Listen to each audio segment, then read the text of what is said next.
आज जरा मूडच ऑफ झाला होता. का ते तुम्हाला पुढे समजेल तोपर्यंत ह्या आहेत आयशूताई आणि यांच्यासोबत आम्ही गेलो होतो फिरायला आणि ह्यांना तुम्ही बरेच जण ओळखत असाल कारण हे एक यूट्यूबर पण आहेत, व्लॉग करतात, डेली व्लॉग.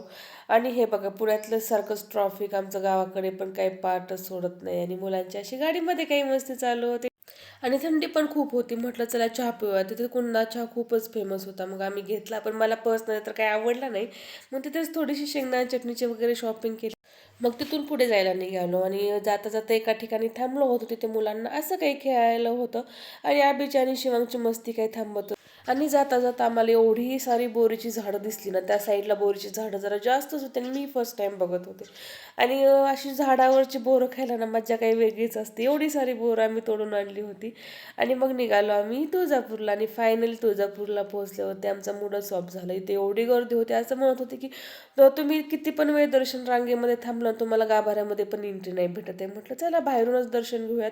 आणि मग नंतर इथे बांगड्या वगैरे भरल्या तुळजापूरच्या आणि ही बघा तुळजापूरची बाजारपेठ. मग इथून निघालो आम्ही स्वामींना अक्कलकोटला. इथे पण गर्दी होती, पण आमचं दर्शन खूपच छान झालं. मग इथे थोड्या वेळ थांबून निघालो आणि आमच्याकडे ना थोडासा टाईम पण शिल्लक होता. मग आम्ही निघालो सिद्धेश्वराच्या मंदिरामध्ये. हे मंदिर तर एवढं छान आहे ना, असं पाण्यामध्ये आहे आणि शेजारी वातावरण एवढं छान वाटतं ना पाण्यामध्ये असल्यामुळं. आणि थंडी पण एवढी नव्हती तिथे. मग इथे प्रसाद वगैरे घेतला, थोड्या वेळ थांबलो आणि मग आम्ही निघालो घरी यायला. चला तर मग आजच्या ब्लॉगमध्ये एवढंच आणि माझा आजचा ब्लॉग कसा वाटला नक्की कमेंट करून सांगा. बाय.